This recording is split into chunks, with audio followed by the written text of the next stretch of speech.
Will the U.S. Supreme Court overturn Roe v. Wade? A leaked draft document from the court seems to suggest just that. Angie Thomas of the Louisiana Right to Life and CARRIE SEVERINO of the Judicial Crisis Network are here with analysis. New Jersey Congressman and co-chair of the House Pro-Life Caucus, Chris Smith, weighs in on the reaction from Congress. And Archbishop of San Francisco, Salvatore Cordileone, exclusively reacts to Catholic President Joe Biden's remarks on abortion this week. Finally, Papal Posse member Father GERALD Murray is here to cover the big stories of the week and his timely new book, Calming the Storm. The World Over begins right now.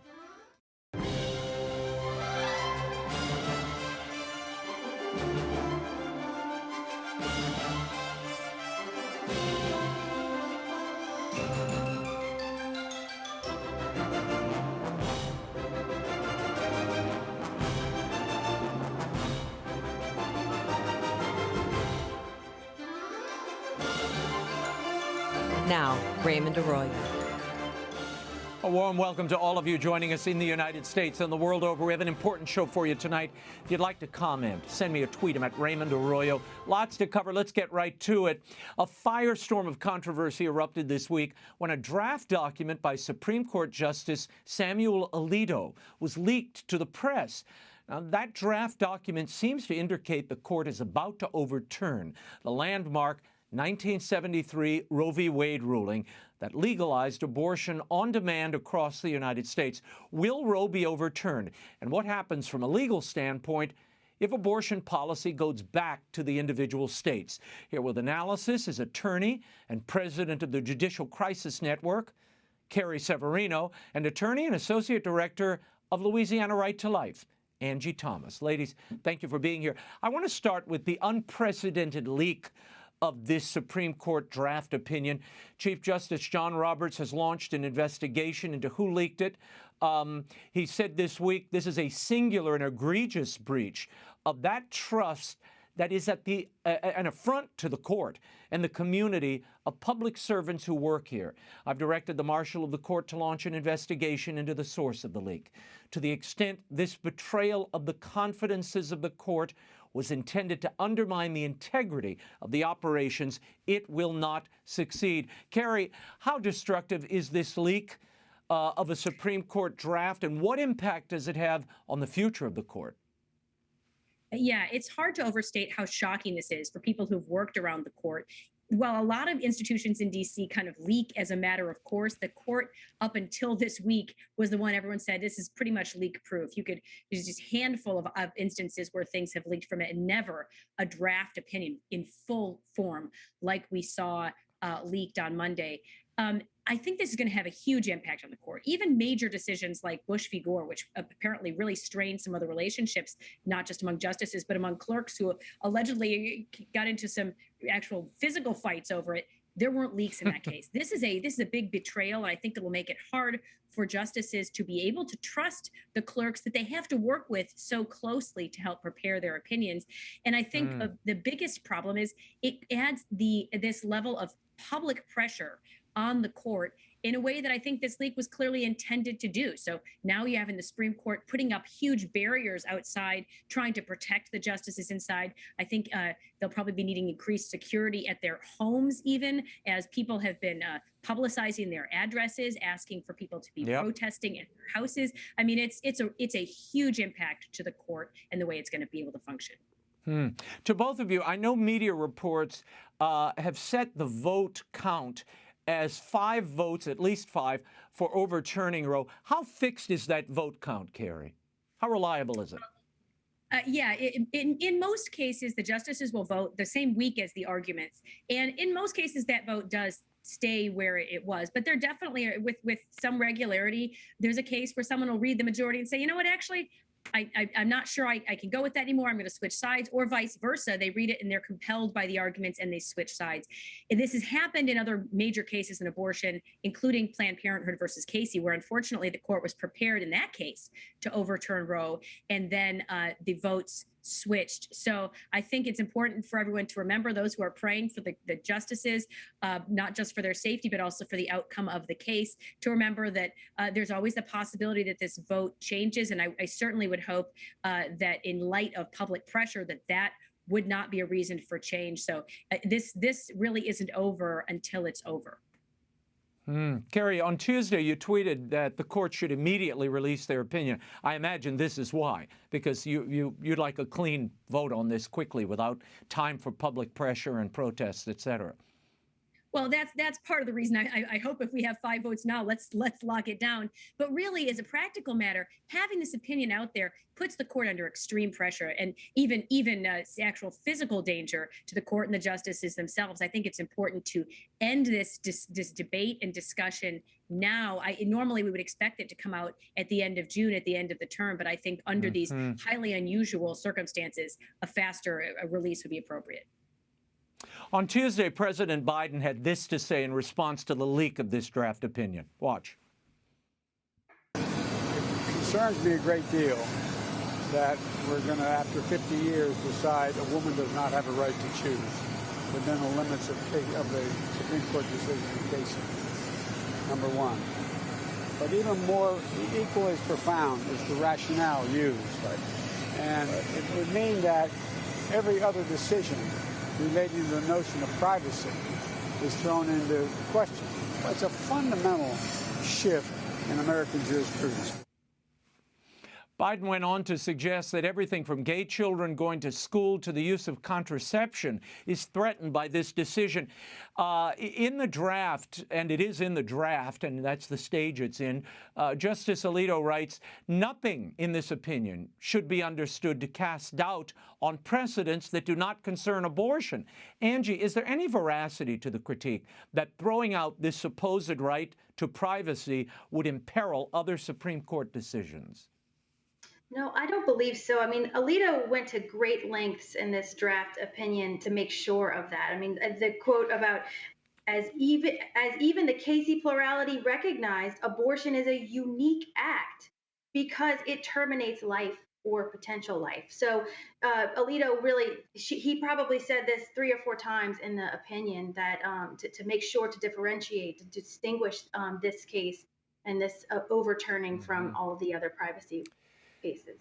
Members of Congress are accusing some court justices, particularly recent additions, who signed on to the draft, namely Gorsuch and Kavanaugh, of not respecting precedent and lying during their confirmation hearings. Senator Majority Leader Chuck Schumer, pro-abortion Republican Senator Susan Collins of Maine, they said the draft was completely inconsistent with what Justices Gorsuch and Kavanaugh said during their hearings. Now, I'm going to play this for you. Here's what they actually said. Then you can react. Roe versus Wade is an important precedent of the Supreme Court. It was decided in 1973, so it's been on the books for a long time. Do you view Roe as having super precedent? Well, Senator, a super precedent is in numbers. 44. It has been reaffirmed many times. I can say that. As a judge, it is an important precedent of the Supreme Court. By it, I mean Roe v. Wade and Planned Parenthood versus Casey. If I express a view on a precedent one way or another, whether I say I love it or I hate it, it signals to litigants that I might tilt one way or another in a pending case. Okay. Carrie, your thoughts on the accusations that the justices lied during their confirmation hearing process? I mean, you just heard their words. It's frankly, they're all very just descriptive. It's things that I think I could say with a clear conscience accurately. Roe versus Wade was decided in 1973. It's an important case. It's been reaffirmed many times.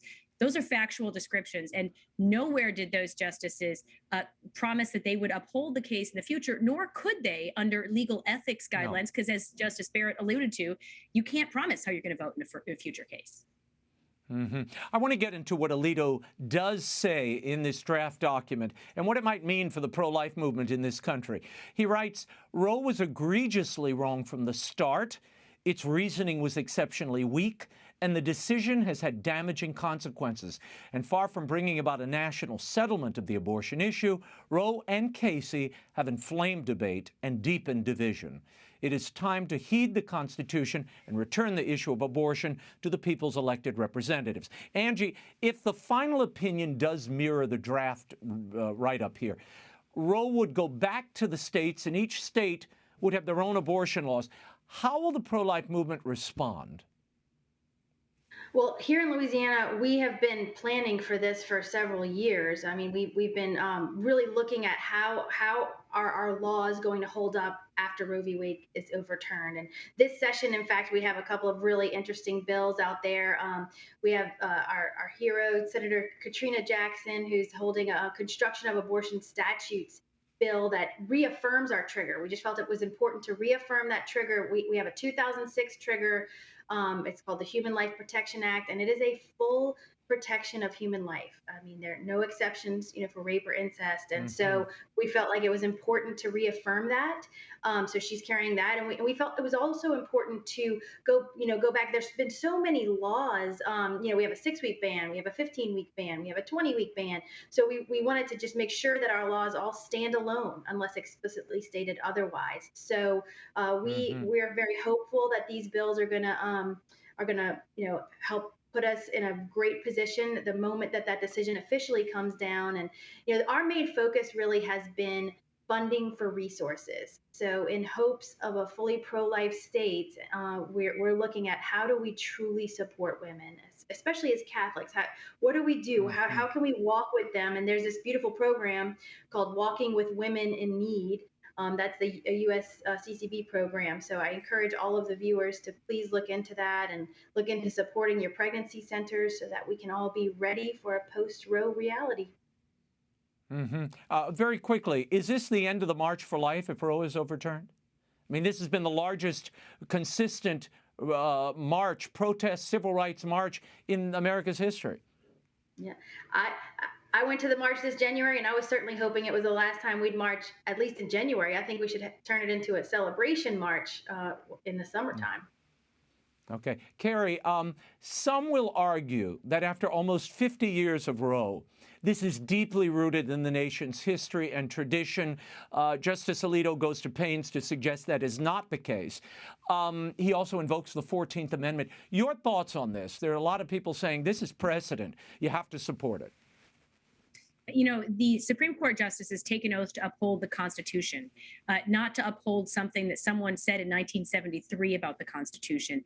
And if a court has added something to that text illegitimately, they should not follow it. The Constitution is very clear about the method for amending it. The framers didn't believe that it had to be, the rest of eternity the same way.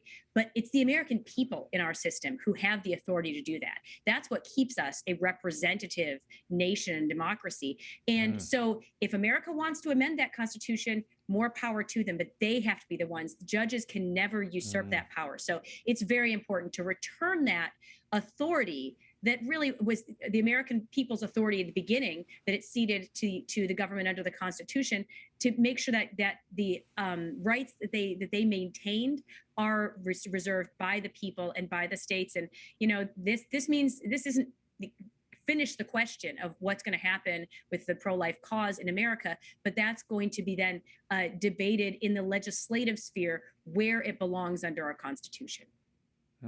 And Justice Alito goes to great pains to point out that Plessy versus Ferguson was on the books for 10 years longer than Roe, and they had to cast that away because it was evil. It was a terrible ruling, and it had to be overturned because it was not in keeping with the vision or the letter of the Constitution. Ladies, we will leave it there. Carrie Severino of the Judicial Crisis Network, Angie Thomas of Louisiana Right to Life. Thank you both. I want to go now to U.S. Congressman from New Jersey and co-chair of the House Pro-Life Caucus, Chris Smith. Congressman, what was your reaction when you found out this Supreme Court draft opinion had been leaked? And what was the reaction of your colleagues on Capitol Hill? Well, both my wife and I, my staff, and my colleagues are all extremely encouraged that Justice Alito has penned a magnificent reversal of Roe versus Wade. Hopefully, that's what the final product will be. Of course, we all would like to have personhood recognized by the court, but empowering legislators at the state level and federal to protect unborn children and their mothers from the violence of abortion. It's been 50 years of judicial tyranny on this. So finally, we'll be able to legislate. I want to play for you something Democratic Senator Elizabeth Warren of Massachusetts said on hearing about this leaked opinion. She was a little riled.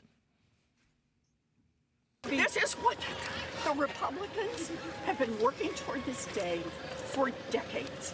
They have been out there plotting, carefully cultivating these Supreme Court justices so they could have a majority on the bench who would accomplish something that the majority of Americans do not want.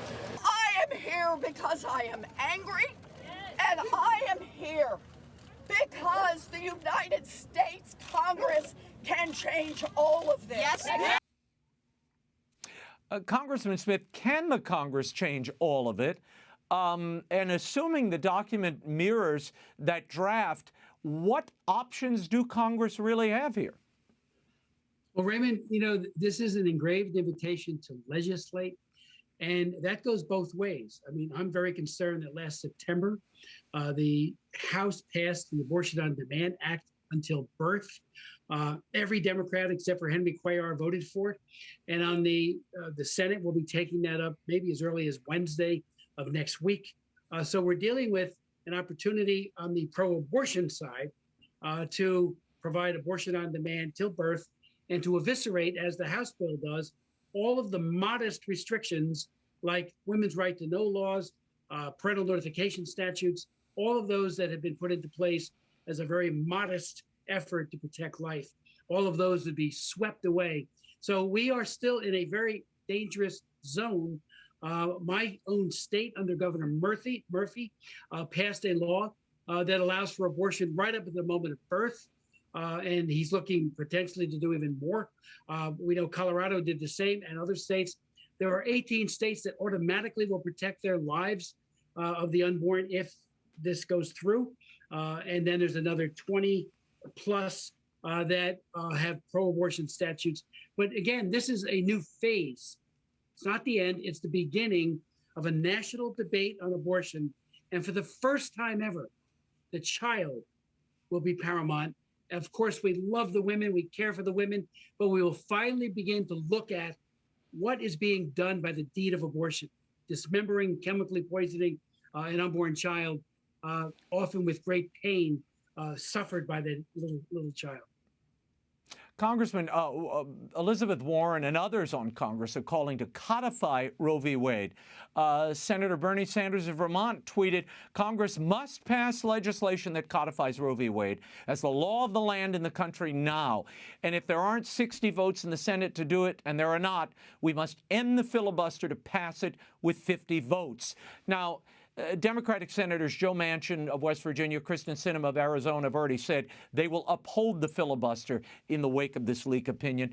What can Congress really do once the Supreme Court decision's final? And the reason I ask it again is, wouldn't the High Court just strike down any attempt to reestablish a federal right, a federal cram down of abortion from Congress or otherwise? Interesting question. Not sure what the court would do. Not even sure if Alito's leaked draft will be the final product, final opinion issued by the Supreme Court. But again, the other side, and watching, I think it's tragic watching the senator melt down as she did just a moment ago on your clip. There has been an extremism on the part of the pro-abortion movement where all of these children are persona non grata. They are expendable, they're throwaways, there's so much junk. If they're wanted, okay. But if they're unwanted or inconvenient, they could be killed through a terrible process of dismemberment. A Catholic church in Boulder, Colorado was vandalized, Congressman, by pro-choice advocates following this leak. Churches have often been targets of pro-choice extremists in the past. Pro-abortion activists are planning protests now in Catholic churches on Mother's Day, and they're planning visits to Supreme Court justices' homes next week. What do you make of this kind of activism? And do you expect we'll see more of it before the final opinion emerges? Well, I don't believe that this kind of so-called activism, which I think will increasingly trend towards violence. I mean, let's look what they support. They support completely decimating an unborn child's life. Other acts of violence are right in line with what they are capable of doing. I have long predicted that when we got to the point where Roe versus Wade was about to be or was reversed, that we would see a spate of that kind of activity. The church has been strong. Thank God the church has been strong in defending life, and pro-life lawmakers all over the country, in Congress and in legislatures. This is the time to demonstrate our courage, our commitment, and frankly, our willingness to protect the weakest and most vulnerable among us. And that includes the woman who is the co-victim in these abortions. You know, my wife and I know so many women who are post-abortive. They need our help as well. Unfortunately, the abortion movement is not there when the consequences set in after the abortion. We are. Congressman Smith, before I let you go, I've spoken to a number of Democratic strategists, and certainly I've seen statements from senators, congressmen who are Democrats. It seems as if this is a rallying cry, or they see it as a rallying cry going into these midterm elections, that we will defend your right to an abortion. Do you think that plays with the citizen on the street, especially given the tensions and pressures they're under and that this economy is under?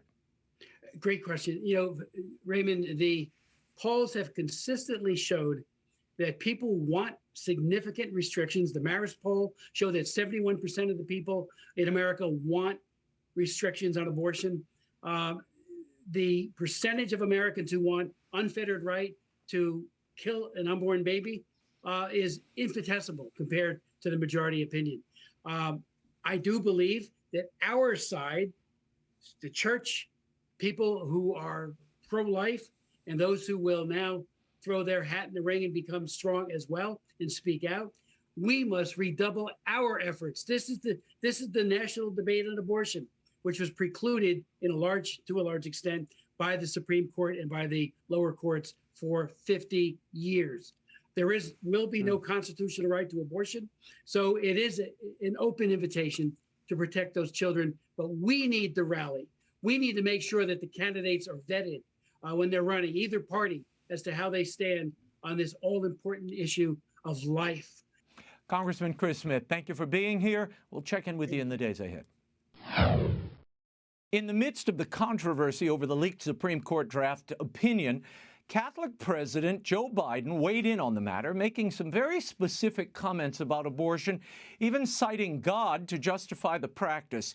Here now, with his thoughts on the president's comments, is the Archbishop of San Francisco, Salvatore Cordileone. Archbishop, thank you for being here. I want to play for you what President Biden had to say on Tuesday in response to the Supreme Court draft. Listen. Roe says what all basic mainstream religions have historically concluded, that the existence of a human life and being is a question.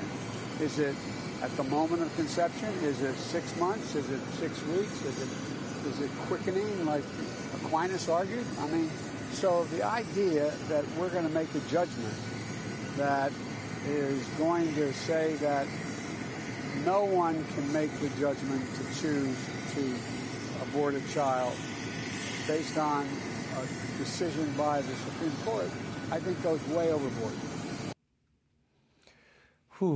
Joe Biden is a professed Catholic archbishop. He's arguing that someone should be able to, quote, abort a child, he says those words, and that mainstream religions are confused over when life begins. Is that the case? Where to begin? Abort a child already tells you the illogic of that position. Abort a child, the child in the womb. So just by using that phrase, he's admitting that a child is being killed. So it shows the illogic of the position. The point number two is when human life begins is not a question for religion. It's a question for science. And we know from science that human life begins at conception. So there's this kind of deflective technique of calling it a question of religious belief. If we think it's that, then we get into a quandary from which we cannot escape. Because at some point, the law has to draw a line and say, beyond this point, this human being cannot be killed. So it will be, in effect, the government deciding which religious belief everyone has to accept. At least we can infer that, because if we base the idea on a human life should not be innocent, human life should not be killed, or we're saying it is a human life, but it can legally be killed up to this point. Either way, there's a moral question, there's a religious question, ethical question. The government's going to have to take that position. If the position is human life begins at that point, then they're opposing one person's religious belief on everyone else. And one can ask, why at birth? Now, states that want to be more limiting of abortion are using the heartbeat as the threshold. What about the brainwave activity? What about, on the other end, when the child utters the child's first words? That shows self-reflective consciousness. Their religious belief could be that that's when human life begins. So should it be legal to kill a child outside of the womb before the child utters the first words? So this gets us into an unescapable quagmire. And we have to, there are different aspects, right? There's the scientific aspect, when human life begins. There's the moral aspect about it's wrong to kill innocent human life. There's the legal aspect about what rights does a human life have in different stages of life, different conditions. You know, minors don't have some rights that adults have. People who have committed felonies are deprived of their liberty if they're convicted, and so forth. So those are legal questions. There are all these different aspects. The religious question has to do with when the soul enters the body and what are the implications of this human life being made in the image and likeness of God. These are the religious theological aspects. Yeah, but that has no bearing on this. Look, Archbishop, when I first heard the president say this, I thought, clearly, this is perhaps in the opinion of some, a smart political operation underway to put all of these justices who are supporting the overturning of Roe in this religious box and say, well, you see, they're these odd religious people who feel they have to vote this way, and their ruling should be considered in that light. How should the church and the bishops respond to Biden's complete distortion, it seems to me, of his professed faith when it comes to abortion? We've been trying to be clear on this, that it's not a matter of religious belief. We're not trying to impose our religion on everyone else. Is that what abolitionists were doing in the middle of the 19th century? Were they imposing a religious belief that slavery is wrong on everyone else? There are certain ethical, moral questions that are universal goods that we know from reason alone, right? We always make this distinction in our Catholic tradition of faith and reason. There are some things we can know from reason alone. Certain basic ethical principles we can know, such as we should not kill innocent human life is one such example. We can know that from reason alone. And our law recognizes this in so many different ways. Homicide is wrong. That's not a religious belief. Religious endorses it, backs it up, gives us deeper insight into these moral questions. Arson, embezzlement, all these things they're moral issues that are also crimes because they're wrong. Yeah. So killing an innocent human life should also be wrong. Now we get into other legal questions about the criminalization and the punishment of people involved in all that. There can be, we have to understand mitigating circumstances and all that. But it's not a religious question. Religion gives us deeper insights and teaches us right from wrong. But many of these things we can know by reason alone. It's been a year since you wrote your pastoral letter, Before I Formed You in the Womb, I Knew You, which touched on human dignity in the unborn and Holy Communion and Catholics in public life. In it, you write, quote, those who reject the teaching of the Church on the sanctity of human life and those who do not seek to live in accordance with that teaching should not receive the Eucharist. Should Biden receive the Eucharist, Archbishop? I was trying in that pastoral letter to lay out the basic Catholic teaching, which we've always believed from the beginning. And in terms of being properly disposed to receive Holy Communion, one cannot be in a state of mortal sin. We speak about it being in a state of grace, right? And if they are, God gives us the great blessing of the sacrament of penance. We can avail ourselves of that, receive his forgiveness in the sacramental absolution. So someone who promotes a grave moral evil, such as the killing of innocent human life, is participating in that. That is very serious, and they're implicated in the sin. One could argue, well, they have to know that it's wrong. That's true. There has to be knowledge that it's wrong, and there has to be the full consent of the will. But it's clear to me that those who are supporting abortion know that it's wrong, because they will not answer a simple, straightforward question about the status of what's in the pregnant woman's womb. They will not answer a simple, straightforward question with a simple, straightforward answer. They always dodge the question, right? They change the subject. That tells me that they know that they're wrong. So knowing that they're wrong and something that's gravely evil means they are implicit in a very serious sin and need sacramental absolution before receiving Holy Communion. Well, that's what's so odd about the president's statement there. He said aborting a child. I mean, so he's acknowledging the end result of the abortion. He's not saying, pregnancy termination or using a euphemism. He was pretty explicit in his comment there. Yes, and it shows what they really believe or what they really know in an unguarded moment, when they forget to use their kind of deflective terminology. It shows that they really know what's going on. A member of your flock, Nancy Pelosi, the Speaker of the House, is also invoking her faith to justify abortion. Listen to this from this week. Draft of a decision that was an assault on women, lack of respect for women and their judgment, but it did violence not only to women, but to the Constitution of the United States. Now, I have 5 children in 6 years and 1 week. Catholic, went to church in Poland and all that. So I respect the views of other people for themselves. I don't think they have any business telling women how they should deal with their own reproductive freedom. Your reaction, Archbishop? This is clearly contrary to everything we believed from the very beginning. One of the many great blessings of Christianity was bringing a higher moral standard into the world. And from the very beginning, the church has recognized the evil of abortion and has condemned it. So this is clearly out of line with our Catholic principles, again, which are based on reason as well. They're certainly not irrational. They're very reason-based. And the idea of not making decisions for someone else, again, where do we draw the line? Why do we draw the line at birth? And what is really frightening is some on the pro-abortion side are already beginning to speak about termination of life after birth.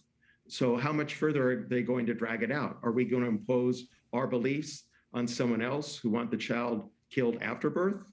And it seems preposterous. We have to recognize the pro-abortion side has been getting more and more extreme in their positions. Remember the old phrase, legal, safe, and rare? When do we hear that anymore? Assuming the final draft looks like the draft we see before us, that the court has affirmed that is indeed Alito's draft, how will this impact the pro-life movement and the bishop's posture at both the state and the local level?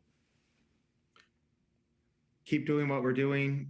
We will need to redouble our efforts in both places, both states that are going to become far more radical with abortion, such as my own state of California, and those states that are going to limit it, and especially if they're going to outlaw it, we need to redouble efforts to love them both, right? This has been our approach all along, love them both.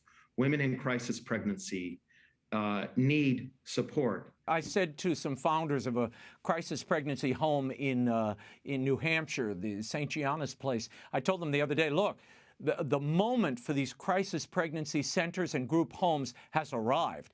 If Roe is struck down, women are going to be looking for an alternative and a safe place, a home for they and their children. And perhaps you're right, that moment has come, and these corporations should think about building closer bonds with their employees and giving women that option to have their child. Yes, a woman should never feel abandoned and afraid and all alone. That leads to disaster. She needs to be surrounded by love and support. And I'm so proud of our fellow Catholics and other people of faith who are running these crisis pregnancy clinics. We're the only, I like to call our side, the pro-choice side on this issue, because our crisis pregnancy clinics offer her all the other choices. There's only one choice they don't offer. And the abortion clinics offer only one choice. And one choice is no choice. You have to have at least two options to have a choice. Archbishop Salvatore Cordileone, I thank you for your time and your clarity. You're welcome. Pope Francis continues to speak out on Russia's invasion of Ukraine with some very pointed comments directed at Orthodox Patriarch Kirill.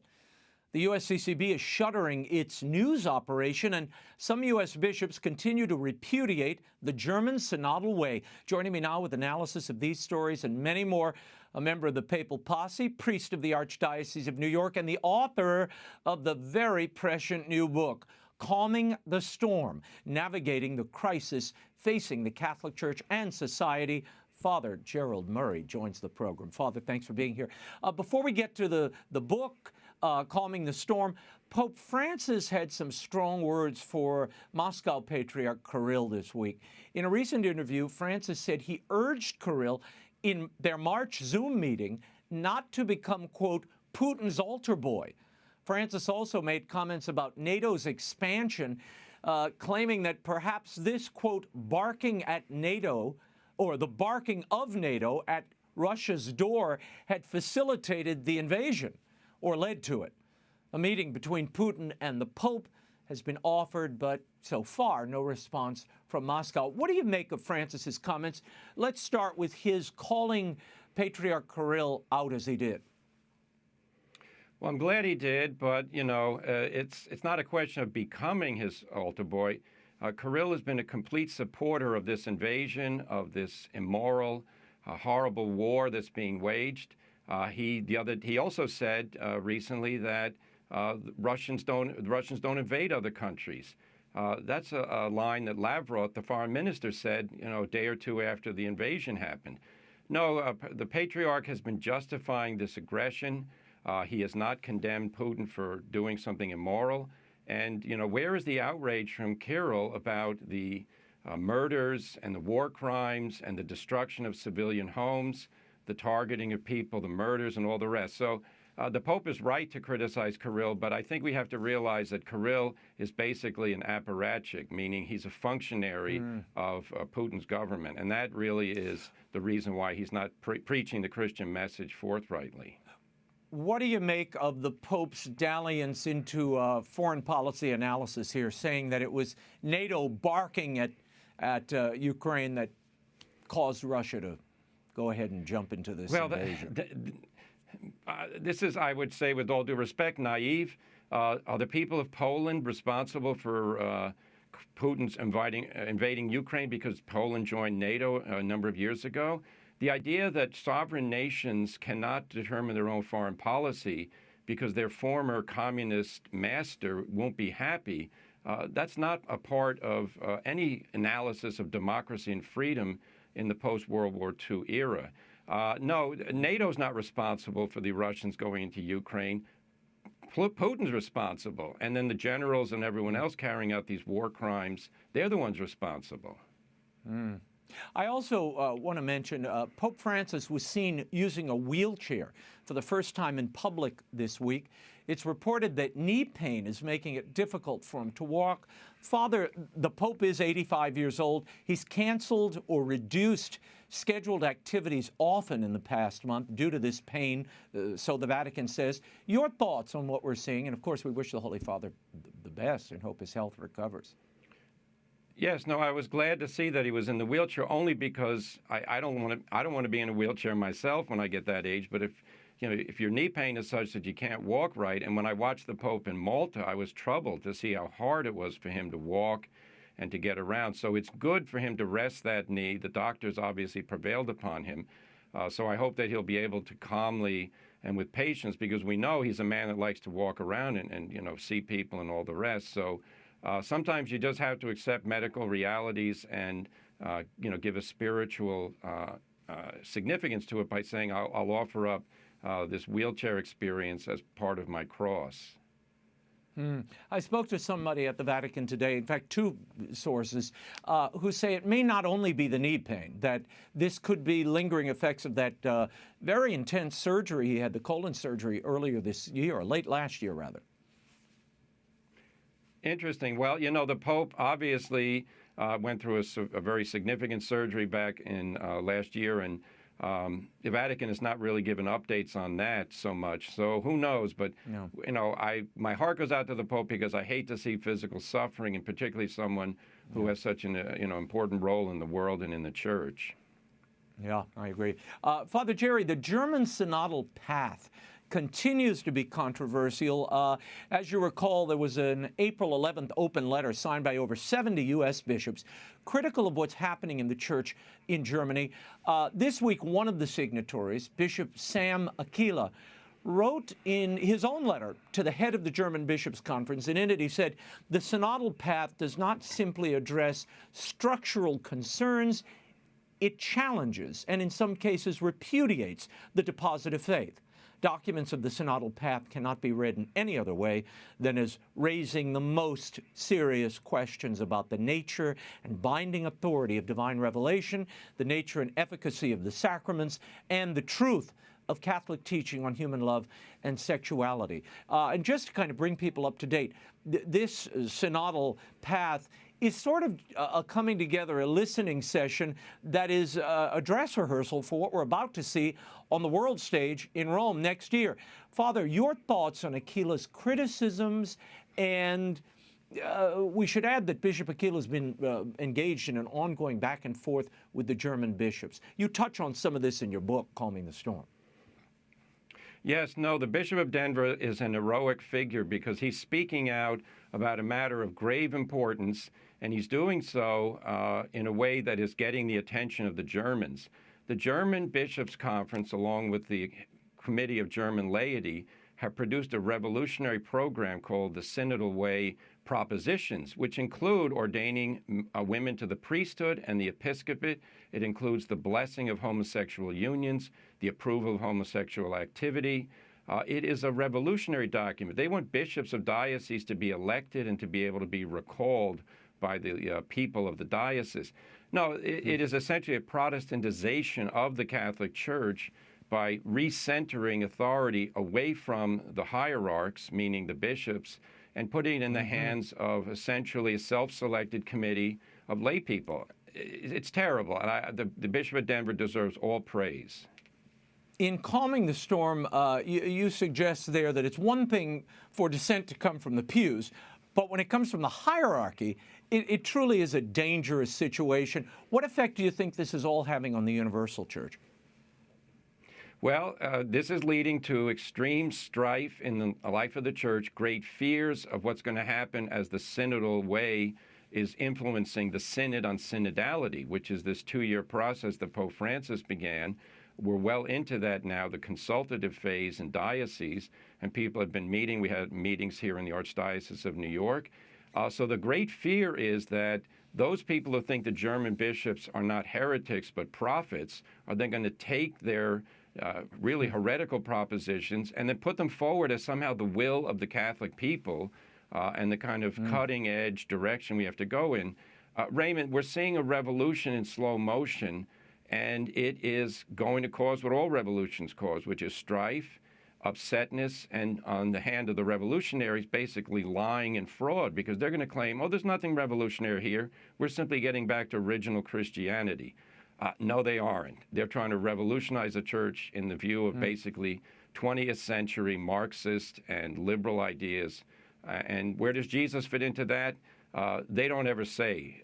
The idea that what Jesus did at the Last Supper was inadequate, that we have to supplement it by calling in the women apostles, Jesus never did that. The German bishops want to do that themselves. Well, the further troubling point here is many of those who are running this synod on synodality next year, they're the ones furthering and giving voice to these, very radical ideas that really have no track or precedent in the Catholic Church. They're just, they're pulling it out of whole cloth and seeking to impose it on the synod. So we'll see what happens. But Father, here in the U.S., the USCCB, the Bishops' Conference, abruptly announced this week it would shutter the D.C. and New York bureaus of the Catholic News Service by year's end. This is a 100-year-old institution. This is part of their reorganization of the communications department. Its Rome bureau will continue to operate, but all in all, 21 employees will be laid off. Now, the conference claims this is cost-cutting, and I imagine it's being forced in this position because you have hundreds of millions of dollars in abuse settlements paid out in recent years. The question is, who is the audience for this material? I mean, is that also what's driving this consolidation and shuttering? Yeah, well, I think in the past, the Bishop's News Service was basically the unique source of news about life in the Catholic Church for diocesan newspapers. And then also, if any of those news service stories we picked up in the secular media. Now the competition's all out there, between EWTN and all the various other Catholic networks, websites, podcasts, people doing news out of their own basement that has widespread influence. So the competition got strong.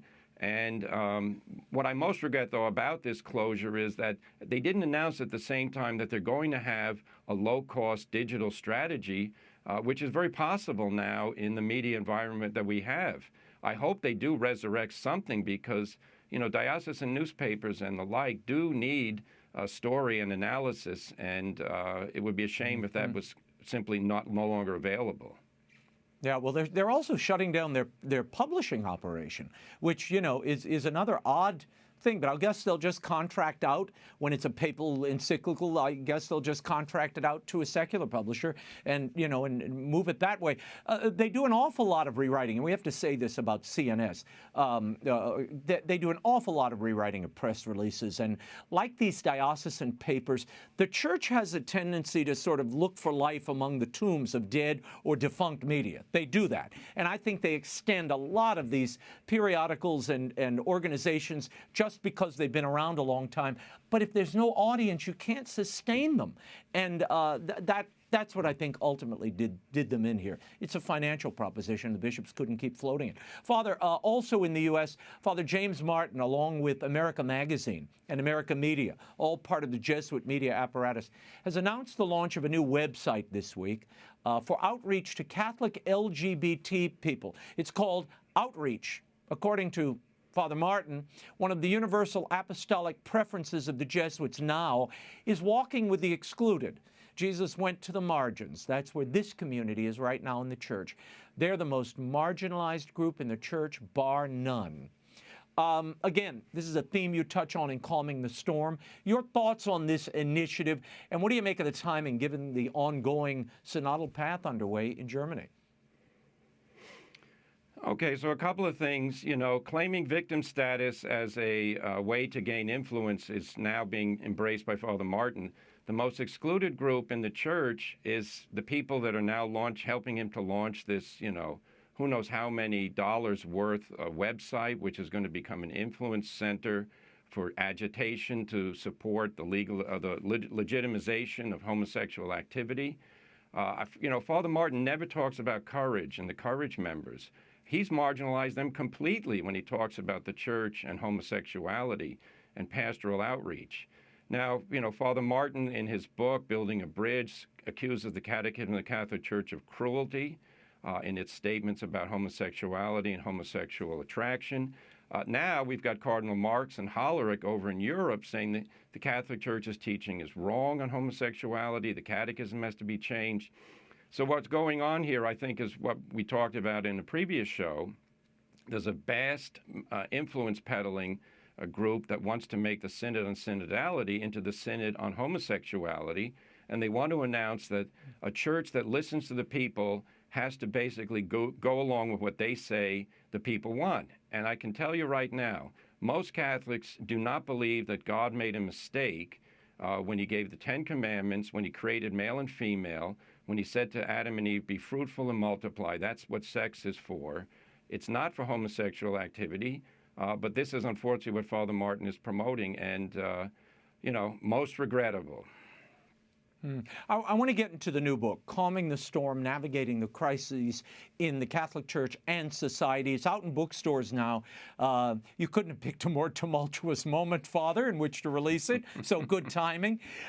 It is a book-length interview you gave to Catholic journalist Diane Montagna, your collaborator on the project. Why did you decide to do this kind of book now, and why was an interview the best format for it? Well, interview books are easier to read, and that's one of the things that was in mind. And also, interview books are easier to write. So I'm a full-time pastor here in New York City. I love coming on your show and doing other media type things, and Bob Royal, I collaborate with his website, The Catholic Thing. But I'm mostly doing, pastoral work in the diocese. So Scott Hahn asked us, Diane and I, if we do a book, and he said, do an interview book. Cardinal Sarah has done 3 interview books, which very influential. Cardinal Burke has done one, Cardinal Muller, and of course we go back to the Ratzinger Report, in the early 1980s. Interview books have a big impact because colloquial style is more accessible.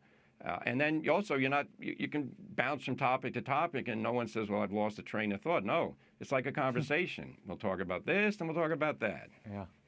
Yeah. Father, you've divided the book into 7 chapters, including one on your life and vocation, the others covering all sorts of hot-button issues, the indissolubility of marriage, homosexuality and gender ideology, the abuse crisis, the responsibility of the bishops, and the duty of Catholics in the pew. I mean, it's sort of like a real-world catechism with contemporary examples of how the church teaching can be applied. How did you choose the areas of discussion, or did Diana sort of lay that out?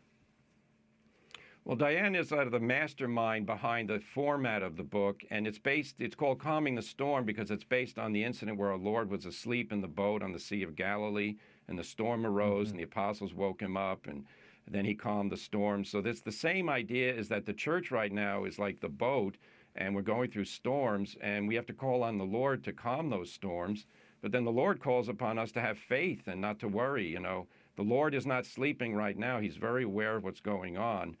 So we turn to him for help. But the topics, quite frankly, this book is a continuation of what I've been doing with you and Bob Royal now since 2013, which is to bring the faith and analysis to contemporary challenges. I know from the reaction I get to people appearing on TV, they like it when a priest tells them what the church teaches because they hear other people contradicting what they learned as kids, and they say, did the church change her teaching? And the answer is, pay no attention to shepherds who are leading you into bad fields. Pay attention to what the church has always taught. Yeah. You titled the second chapter, Age of Confusion. In it, you write, the essential problem we face in the Western world is the loss of reality. We've entered into a nihilistic view of the world in which nothing is what it is, where there is no such thing as what something is. According to this view, something only becomes what it is when we determine it. It's called the plasticity of reality. Everything is subject to man's reshaping or designating of value. The plasticity of reality, this reality is the basis of everything you discuss in the book, right? And how did we get here as a church and as a society? Well, essentially, I trace it back to the Reformation and the Enlightenment. So it was religious and social and philosophical ways of thinking that rejected the authority of natural law, of revelation, and then casting doubt even on human reason. Reasonable people wake up and understand, the desk in my room is a desk. It didn't become a desk when I decided it was a desk. It was a desk, and that's why I bought it. In other words, reality has its own existence and categories, and the key to happiness in life is to discover what reality is and then make good use of it according to its nature. Nowadays, with gender ideology, for instance, people are claiming, well, when you're born, you're designated as a boy or girl, but you're not really a boy or girl. You get to pick it. This is insanity. This is against reality. It's the usual problem that happens when people, decide that they're in charge. No, God is in charge. God made the world. God sustains it. And if we don't find God's nature and purpose in reality, we're going to be, what is Walter or one of the writers said, lost in the cosmos. That's not what we are. We know where we are and what we're supposed to do. Yeah, in the third chapter, Crooks and Hirelings, you discuss the problem of bishops and priests who teach false doctrine and dissent. Now, this is one of the most difficult things for the faithful, I think, to understand. You write, the warning of our Lord, the Good Shepherd, of the presence of thieves and hirelings who prey upon the flock or who flee when wolves appear should not unduly sadden or cause us to lose our peace. Rather, we take courage knowing that the good Lord is always with us. Father, what is the laity's role here in this moment? And what of those who say you're being disloyal when you critique those in authority at the moment? They want you to just shut up and pray. Okay, yeah, so first about the laity, the role of the laity is the same role of the clergy and everybody in the church. There's a fundamental equality of all the baptized, and our duty is to love and serve God, to become informed about our faith, to pray, to make sacrifices, and when challenges come up, to resist the temptation to cast aside Catholic doctrine in favor of a worldly point of view. Now, is it disloyal to critique shepherds who are leading the sheep astray? Absolutely not. Our highest loyalty in the Catholic Church is to God and to His truth. And the truth is a public revelation. We know what the truth is. So, for instance, when Cardinal Marx says that the Catholic Church teaching on homosexuality needs to be changed, as Catholics, we're not obliged to say, oh, you're in charge here, I guess I better go along with you. No, what we say is, wait a minute, you're in charge in Munich, and you're contradicting Jesus Christ. You have to stop. To appeal then to Pope Francis to say, please get Cardinal Marx to change his opinion or fire him, there's nothing disloyal about doing that. And that's really what should be happening. And, we hope and pray that the Pope would become as concerned on this issue as he is on some others. Because, quite frankly, we can't just say, well, this is an amusing sideshow in Germany where people kind of airing out their grievances. No, this is a revolution to change Catholicism and make it look like liberal Protestantism. We have to resist that.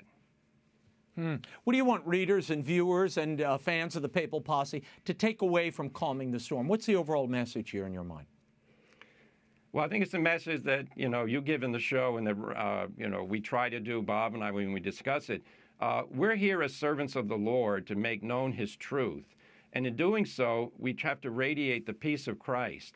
So getting upset about error and evil, there's nothing wrong with that. But we should never turn to bitterness and name-calling and, hatred, casting aspersions and all that kind of thing. Vituperation, we're not into that. What we have to do as priests and people in the church is be faithful to Christ, know our religion, and then put it into practice. And by the way, when Cardinal Marx is teaching error to the faithful, that doesn't mean that the faithful can't learn the truth from someone else. So we ignore shepherds who are doing evil and wrong, and we say, Lord, guide me in faith in the right paths. That's one of the brilliant things of Mother Angelica. She made available to Catholics all over the world access to true Catholic teaching. Yeah, and she was beaten up by a couple of shepherds along the way, too. She gave as good as she got, though, don't worry. Father, we will leave it there. Calming the Storm, Navigating the Crisis Facing the Catholic Church and Society by Father Gerald Murray is available now at the St. Paul Center. They're at stpaulcenter.com and EWTN's religious catalog at EWTNRC.com. Father Jerry, thank you for being here. Thank you, Raymond. That is all the time we have for now. Be sure to catch us next week. Until then, we'll be scouting the world over for all that is seen and unseen. On behalf of the staff and crew of EWTN News, thank you for watching. I'm Raymond Arroyo. Bye now.